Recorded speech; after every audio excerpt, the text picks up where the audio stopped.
Bajo la superficie. Bienvenidos al segundo episodio de Bajo la Superficie. Somos Adriana Hurtado y Henry Vázquez. desde Caicara del Orinoco. Hoy vamos a tocar el tema del cararampio. Un relato que está relacionado con la mitología de los pueblos indígenas del Orinoco.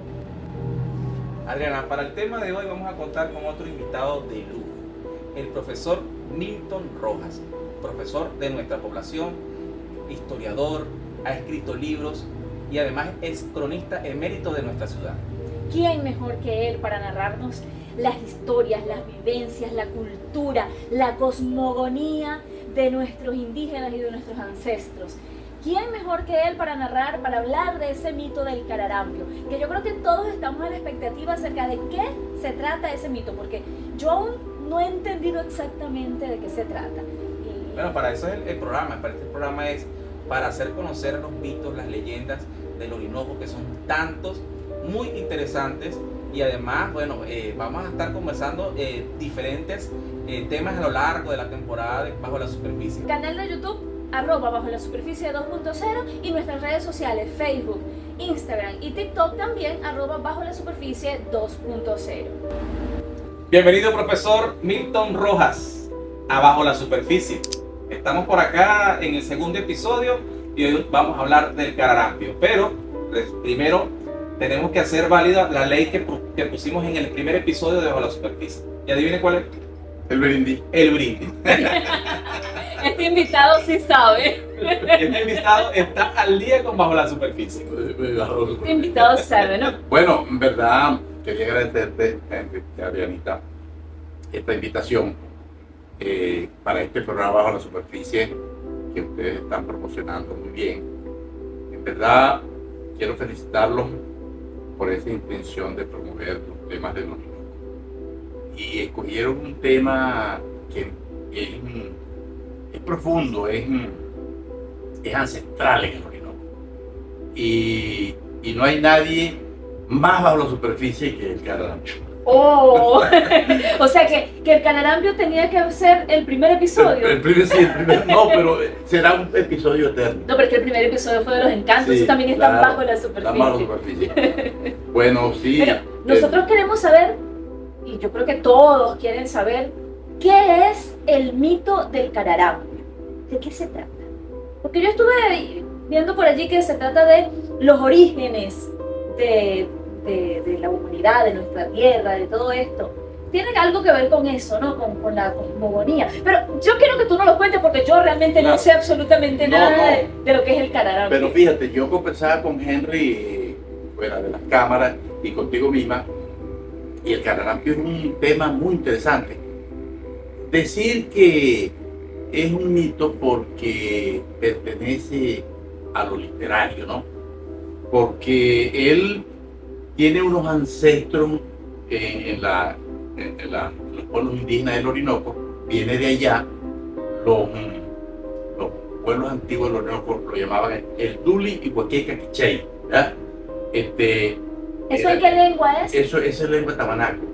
Pero al cararampio le decían el Umabalí, y eran consorte, una pareja. El macho era el Umabalí y la hembra era la Chatalí. Fíjate, ese cararampio de los pueblos aborígenes, que tenía las mismas cuestiones, la misma caracterización del cararampio ahora, él fue evolucionando, Henry. En la medida que el pueblo nuestro fue mestizándose con los españoles, con el negro, con el blanco, con el indio, entonces el mito empezó a alcanzar una dimensión universal. Y en los últimos 100 años el mito se ha conformado. Para mí es una de las mayores expresiones orales del mundo, porque está distribuido a lo largo de los 2000 y tantos kilómetros del Orinoco. Y mira, y cuesta encontrar en grandes ríos, el Amazonas, el Nilo, el Mississippi, una narración como esta.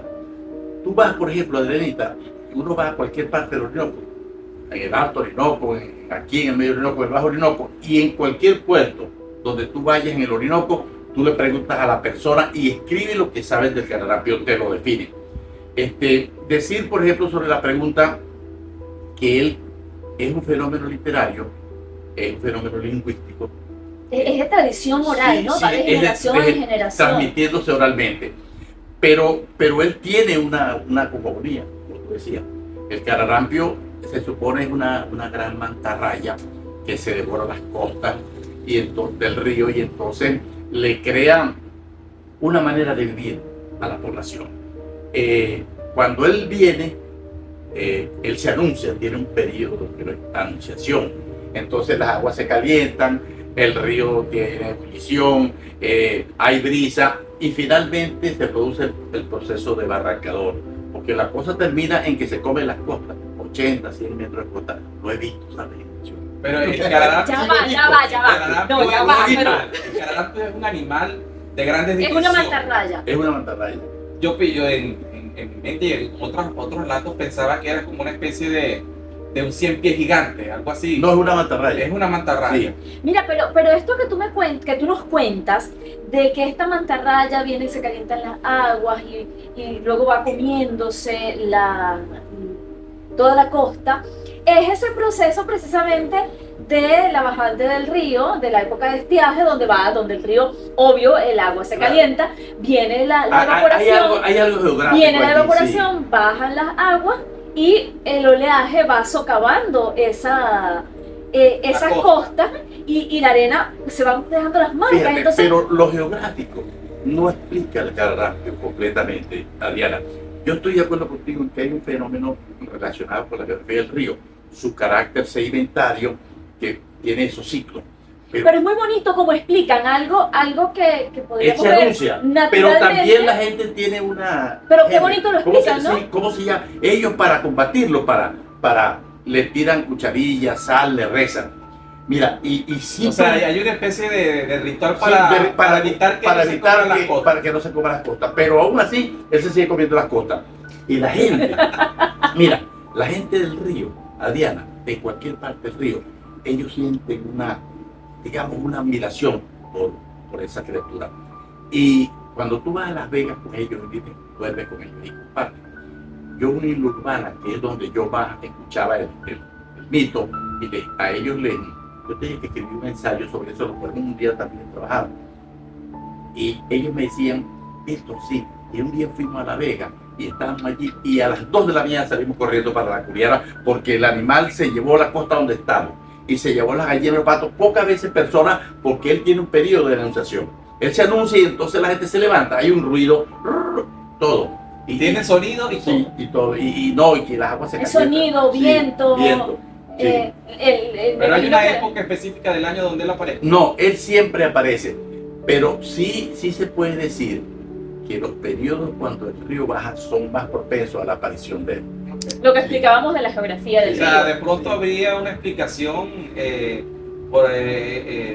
pueda decir que ese sonido, ese desbarrancamiento tenga que ver porque el río baja y los barrancos del río Sí. caen. Mira, y el sonido crea esa sí, imaginación de que existe un animal. Pero hay una cuestión donde la gente dice que lo han visto. claro, en ese sentido, sí. Oye, yo también antes cuando estaba con ellos pensaba eso, que era solo un fenómeno geográfico sedimentario. Pero no vale, él tiene la manera como él se presenta. Yo no sé si existiera un animal. Esa gente le dice que es una gran mantarraya. Tú a los pobladores les preguntas y ellos te hablan de su ciclo, de sus cosas. Pero tú lo pones, algunos hasta lo han dibujado. Lo dibujan como una raya gigantesca. Entonces, ¿qué es lo que pasa? Hasta allí él está en el plano geográfico, pero es claro que él es un suceso literario. Okay. ¿Me estás entendiendo? Él es un mito, pertenece a la literatura del Orinoco, una de las más difundidas. Mira, Y específicamente del Orinoco Medio, o será en todo el Orinoco. En todo el Orinoco, pero donde más él se manifiesta es aquí en el Orinoco Medio, en los 30 puertos que tiene esta parte del río. Estamos hablando de 900 kilómetros, 1000 kilómetros más o menos que tiene el Orinoco Medio. Los otros 2000 kilómetros están distribuidos entre el Alto y el Bajo Orinoco. Yo creo, eso no hay una medida exacta. Las cartografías de los jesuitas, que son las más acertadas sobre el Orinoco, lo ubican entre Canchá y el Caura. Estamos hablando cientos de kilómetros. 1000 Sí, kilómetros. 3000 kilómetros. Donde la gente cree en el mito del cararampio. Donde tú vayas te lo describen.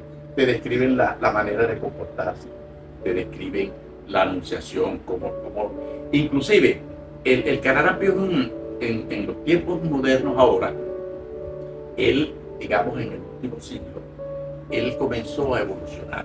Él de ser un fenómeno regional, netamente orinoco, empezó a convertirse en un fenómeno mundial. ¿Y sabes a través de cuál se ha difundido ese lenguaje? A través de los vendedores de pescado. Yo te eché el cuello. Fíjate tú que los vendedores de pescado tienen una particularidad, los pescadores, los vendedores de pescado, toda esta gente que hace vida en las aguas del río, tienen esa particularidad de que son los que propagan los mitos, las leyendas, las tradiciones, quienes han tenido vivencias, quienes echan los cuentos de lo que pasa en el río, sobre todo de noche, porque estos fenómenos, por lo general, por lo que vimos en el primer episodio también, de Bajo la Superficie, y ahora, por lo general, ocurren de noche, de madrugada, ¿no es así? Sí, mira, los caberos que compran, ¿sabes gente que aquí en el Orinoco, en esta parte del Orinoco México, hay 3 o 4 sitios emblemáticos de pescado? Estamos hablando del pueblo de la Urbana, donde pasan centenares de caballos. El pueblo de Las Bonitas, el sector aquí de Pisguao, el Jobal, y algunos otros sectores allá un poco más arriba de la Urbana. Estamos hablando de pueblos que conocen miles y miles de kilómetros. Allí llegan las cavas de Valencia y sobre todo de los Andes. Ellos se instalan allí. Y esa gente, oyendo a los pescadores hablar, a través de ellos, ese lenguaje se fue transmitiendo. Entonces, de ser un fenómeno regional, se volvió nacional, y por allí, por esa vía, me imagino yo, de los Andes, se escapó para Colombia. ¿Conocen el mito del No, cararampio? y además de eso, tenemos un artista local, que es Juan Villanera, que tiene primo de parte de este equipo, Es de la Urbana. primo de Raudimar, es de la Urbana, y tiene una canción que habla del cararampio. Bueno, fíjate, el cararampio entonces... Además yo tengo una chuleta por allí, Sí, que hay un libro también. Empezó a ser motivo de la copla, del canto, de la improvisación, del lenguaje. Bueno, yo me atreví a escribir un trabajo sobre él, lo tengo por allí, y yo lo que hice fue agarrar a lo que decía la gente de la Urbana, de ahorita, y entonces ellos me contaban cosas, y yo agarré su vivencia y lo hice lástima que no lo trajimos, pero es un libro, un ensayo en el que yo más o menos recojo esa vivencia, sobre todo del pueblo de la Urbana. ¿Y sabes qué? La gente que vive en el río, hay transmisores especiales de ese. No, y fíjate, por aquí, hurgando un poquito en lo que era el mito del cararampio, porque yo no quería estar tan perdida, porque yo sé que sabes mucho de eso y yo no, y entonces yo no voy a estar tan perdida. Y me conseguí por allí un libro de Antonio Sánchez llamado Cuentos y Leyendas del Orinoco. Resulta que este libro es vendido a nivel mundial. Un libro famosísimo que habla no solo del mito del cararampio, sino de otros mitos de los que también vamos a hablar en Bajo la Superficie. Qué bueno. No, bueno, decir Y que... queremos que salga tu libro. Sí, mira, los transmisores son muy importantes. La gente que transmite. Yo te puedo contar... Transmisores, tú dices... Las personas las que... personas. La que lo, gente que lo difunde, viven, que lo sí, vive. que lo viven y Radio entonces, Belma, Radio Belma. sí, yo puedo nombrar algunos, hay algunos que están fallecidos, amigos de la Urbana, que eran mis amigos. Ellos, esos pobladores, todos ellos eran agricultores, fundamentalmente agricultores, porque la gente del río, tanto de la Urbana como de la propia Caicara, lo que pasa es que uno no lo ve ya, y Las Bonitas tienen una reputación respecto al río. El ribereño siempre va a La Vega a sembrar sus frijoles, a sembrar sus... ves por allí las patillas, el melón. Entonces es una parte de su vida. Y ese hombre que está en el río, que no tiene estudios, el pescador, pues el río significa mucho para él. Y él tiene esa etapa en que lo hay. de tal manera que él se convierte en el principal transmisor de esa leyenda. Él puede vivir en el pueblo de La Urbana o Caicara o La Bonita, pero él siempre va al río. Entonces él es un transmisor. Y estos transmisores generalmente tienen una característica, ¿no? Es un hombre fuerte o una mujer fuerte con poco estudio. Un poco tosco. Sí, poco, porque no es la gente de la vida dura, ¿ves? Que es el padre de familia, que ha cargado al hijo, que ahora es ingeniero, que ahora es médico, pero él no pudo. Entonces él, como él está horizontalmente permeado por esa cosa, entonces su criterio de la vida es muy interesante, ¿ves? Y mis amigos de La Urbana, yo puedo nombrar aquí, no sé, mucha gente que lo va a ver, el señor Eliezer Celi, que murió en estos días, es el papá de una profesora, Arely Celi, que es profesora aquí en San Francisco de Miranda, y el Museo Mariño, que es mi compadre, bueno, está en La Urbana. Esas son gente con la que yo pasaba, bueno, meses hablando de ese tema.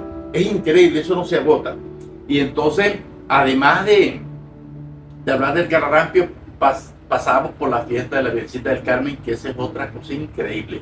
Tienes que hacerle un programa a la cosa que Virgencita del Carmen. Sí, que quería preguntarnos. El cararampio ataca son las costas, no toca a las personas. No, él actúa sobre las costas. Pareciera en un proceso que tiene cierto O sea, que alguien que venga de afuera no tiene que tenerle miedo al cararampio. No. Porque él, pero él no ataca, por ejemplo, la zona donde hay piedra, es la zona donde hay barranco. Ahí es donde se refuerza el mito, sí. O mejor dicho, la explicación de que es que cuando las barrancas del río caen y el sonido produciría esa imaginación en el pescador, en el poblador, Sí. de que es un animal que desbarranca el río. Sí, exacto, tiene una Pero explicación. la parte Tiene una explicación científica. No, como el pescador se va a La Vega, tú sabes que La Vega está en las islas. de la isla del río. De las islas del río. Entonces allí es donde se produce el fenómeno. Pero él aquí en las costas de Caicara, donde hay poco piedra, no anda el cararampio. El cararampio actúa sobre La Vega y sobre las partes del río donde hay barranco. Para el sector de María Luisa hay muchos barrancos. Y sabes, Adriana, el río se ha comido mucha ese recodo de lo que llamamos Para las personas María Luisa. Para las personas que nos están viendo alrededor del mundo, que estoy seguro que son muchísimos, hay ciertos conceptos que tenemos que explicar, porque Sí, la claro. gente dice, bueno, Las Vegas. Acá una vega es una isla Sí. o una orilla del río Donde siembran. Donde se siembra. donde se siembra alguna Estacionalmente, fruta, melón, frijol, algunas siembras específicas de Bueno, tomates, ¿no? Tomates también. Hay algunas, entonces allí Pero es estacional. Claro. Es solo cuando el río baja. cuando el río baja quedan estas zonas, pues el río limpia de alguna Sí, manera esas no, partes. y son muy ricas en nutrientes. Sí. Entonces, claro, la gente hace vida en cierta temporada por el motivo de la siembra, y allí entonces empieza el cararampio. El cararampio ese es el empieza a ambiente. comer Ese es el la ambiente. siembra Sí. del agricultor en este Bueno, caso. esa dinámica de la vida de ellos y las actividades tiene mucho que ver con la vida. Ahora, en los tiempos antiguos, sí, también el hombre era del río. Ve, nosotros, Adrianita, Ajá, yo quiero que tú nos expliques un poquito los orígenes del mito, porque yo sé que tú conoces de los orígenes del mito. sí, los orígenes, bueno, fíjate, los antiguos pobladores del río, hay que explicarle primero a la audiencia que nosotros somos el producto de miles de generaciones de hombres orinoqueños, ¿verdad? Desde los grandes pueblos originarios como el pueblo tamanaco, nosotros fuimos evolucionando, ellos se fueron mezclando. Yo le venía contando a la gente cuando veníamos para acá. Hay pueblos, por ejemplo, los grandes escritores que vivieron aquí, como los jesuitas, hablan que aquí habían, por ejemplo, Pareca, habían Salió, Tomaco, y cuando los españoles llegaron estaban los caribes. Los caribes eran el grupo dominante cuando los españoles llegaron. Pero los caribes descienden de los tamanacos. Sí. Ellos decían, los tamanacos evolucionaron, se mezclaron con los otros grupos que los jesuitas reconocen en su carta, en su cartografía, Pareca, Salinas, Tomaco, que recuerdo algunos allí, Guayquire, Entonces esos pueblos se mezclaron en el sector del Cuchivero y la patria ancestral de los caribes es el pueblo cuchivero. Los caribes de aquí fueron para la costa, Adriana. Tú sabes que los caribes La poblaban, gente caminó. sí, poblaban la costa de América cuando los españoles llegaron, pero siempre la historiografía escribió que no, ellos, la patria ancestral de los caribes es Cuchivero. De aquí salieron para allá. Y los padres de los caribes se llamaban los Oyes. De la evolución sobre los Oyes, de los Oyes sobre los caribes, que era el pueblo que estaba cuando los españoles llegaron. Un pueblo guerrero, dominante. Y esa historia de los caribes es muy interesante, tiene que ver con esto que estamos hablando, con su origen. Pero ¿qué es lo que ocurre? Los pueblos, esos pueblos tenían distintas culturas. Cuando ellos se fueron mezclando, la cultura también se fue mezclando. Entonces apareció la raíz lingüística caribe. En la raíz lingüística caribe está el carará. El mito del carará. Sí, el mito del carará. Esa voz, Umabalí y el Chatalí, es una variante de la lengua caribe. Que el cararampio también forma parte de los orígenes de la historia. Sí, de la historia. ¿Y qué es lo que ocurre? Los indígenas tenían una manera de percibirlo, ¿verdad? El pueblo aborigen también entendió el tema de la anunciación y ellos no veían dentro de su cosmogonía, ellos lo llamaban el espíritu de las aguas, al cararampio. Y entonces viene el tema ese que ustedes decían, de si el cararampio es solo una mitología, es una idea, es una cuestión literaria y no un fenómeno físico. ¿Me entiendes? En el antiguo. Claro, porque es que ese mito podría tener una explicación científica, que es la parte geográfica del Orinoco, el que las aguas bajan y por erosión. No, podría tener una explicación científica, claro. Ahora, pero entonces el mito se va enriqueciendo con todo eso y se vuelve literario. Y lo literario es lo que ha sobrevivido. Entonces, eso forma parte de la magia. La magia del Orinoco, existe en la cultura de los pueblos, sí, y que enriquece todo este tema que está alrededor del Orinoco, que es lo que queremos resaltar bajo la superficie. Ustedes decían, no, Henry, y yo digo que es una forma romántica de narrar algo que sucede todos los años naturalmente en las aguas del río y en las costas del río, pero bueno, lo vemos de una manera más romántica, más mágica, más bonita. Sí, fíjate, el río, yo les decía en la conversación que teníamos antes, el río es increíble. Para mí, mira, yo he estudiado los temas del Amazonas, los temas del Nilo, y ellos no son como los, está preñado de magia. Es increíble. Mira, Adriana, podríamos, o sea, yo un día lo vamos a ver. Yo escribo un libro, se llama Mitos, Leyendas, Cuentos y Narraciones del Tarajal Caicedo. Un libro tiene 500 páginas, pero eso no está publicado. Pero yo trabajo 12 narraciones mayores allí. Una de ellas es el mito del cararampio. Y está, por supuesto, el mito del dorado, que es para el palco. Está también el mito de las mujeres sin hombre, por las amazonas. El mito, Nos estás dando una especie, tema claro. para otros episodios. Sí, podemos estar no. invitados. Vas a estar Eso es increíble. Quedas invitadísimo de una vez. Sí, Yo no. creo que aquí pensábamos que en una temporada iba a ser, es que iban a ser varias temporadas. Sí. Y fíjate, el río siempre es eso, ¿verdad? Esa magia, esa cuestión allí. Pero nosotros los caicareños, gente, nosotros los tres caicareños, también nuestra amiga que está allá en la cámara, les dimos la espalda al río. Y no solamente los caicareños, la gente de Amazonas, dejamos el río que fue en una época por donde veníamos y íbamos a llegar a todas partes, era nuestra vida.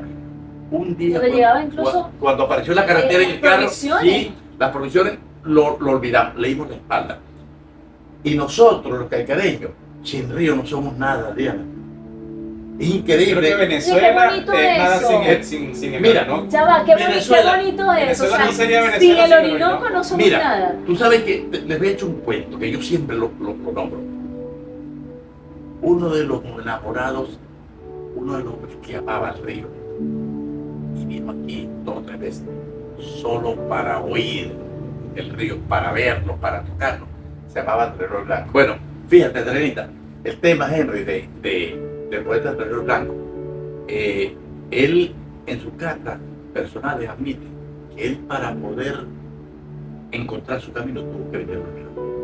Una cosa interesante viniendo de una figura gigantesca como esa. Y no solamente el río Las 7 Estrellas, la Parima y su fuente, todas las poesías que él hizo sobre el nombre, las escribió aquí, sino que él le dedica un poema que se llama Caciquiare, un poema que es un pedazo de alma que dejó aquí. Imagínate. Dice: Caciquiare es la mano abierta del Orinoco, y el Orinoco es el alma de Venezuela, que le da al que no pide el agua que le sobra y al que venga a pedirle el agua que le queda. El Orinoco es el símbolo de ese hombre de mi pueblo, que lo fue dando todo, y al que hace sin nada de su pueblo la muerte grande conocida. Le dijo alma del Orinoco, un marino al Orinoco, y él lo reconoce.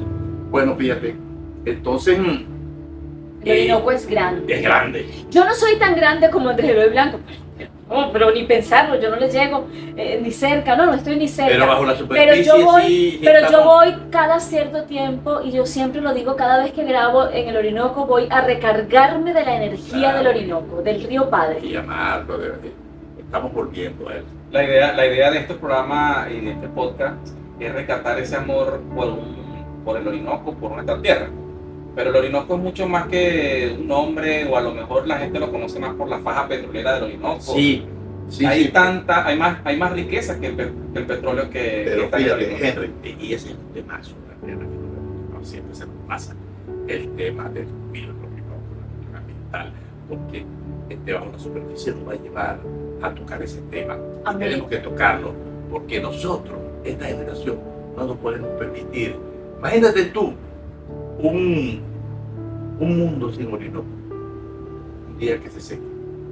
No podemos permitir que se seque. Tenemos que hacer el esfuerzo, bueno, por sembrarle árboles, por volverle a sembrar peces. Eso es un trabajo que está a largo plazo, pero es interesante, y ojalá bajo la superficie sea un camino para lograr eso. Amén, amén, así va a ser.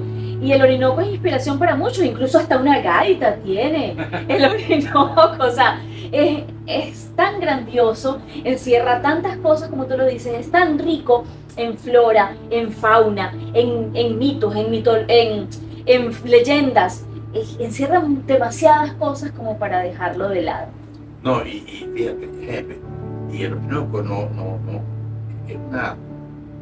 Yo le decía a un amigo que me preguntaba, pero mira, el río Orinoco tiene tanta historia que antes de nosotros ser república, ya el río tenía historia, porque cuando vinieron los primeros viajeros, estamos hablando de Bordalo, Herrera, Antonio Berrío, entonces los europeos vieron esa historia, y esos los grandes clásicos del Renacimiento escribieron. Por ejemplo, Fray Pedro de Aguado escribió el libro Recuperación Histórica de Venezuela, publicado en 1535, y luego Fray Pedro Simón, Noticias Históricas de Venezuela, publicado en 1525. No existía ni república, y ya el Orinoco estaba en la historia de Europa, y ese libro lo leen los niños en Europa en las escuelas. Entonces, antes de república, el Orinoco tiene historia, por decir que el Orinoco eso no le gana a nadie aquí. Ninguna de esas regiones de Venezuela, con el respeto de amar a toda la tierra venezolana, tiene tanta historia como el Orinoco. Eso por un lado, porque si aquí hablamos de la antropología del Orinoco y su historia prehispana, bueno, Ya, eso es para otro episodio. Ese Ese es para otro episodio. El círculo luminoso va a explotar. Ese es para otro episodio. Así Sí. que estamos pendientes. Vamos a tener como invitado en otros episodios, en las próximas entregas de Bajo la Superficie, vamos a seguir conversando con este profesor, historiador, cronista, como lo es Milton Rojas. Les recuerdo seguirnos y suscribirse a nuestro canal de YouTube, @Bajo la Superficie 2.0. Será hasta el próximo episodio donde seguiremos conversando acerca de estos interesantes mitos y leyendas que rodean el Orinoco Medio. Así es, y nos podemos despedir el programa sin el brindis de despedida. Bueno. Ya se me olvidaba el brindis de Y despedida. vino tinto. Salud. Se me olvidaba el brindis de despedida. Hasta un próximo episodio de Chao. Bajo la Superficie.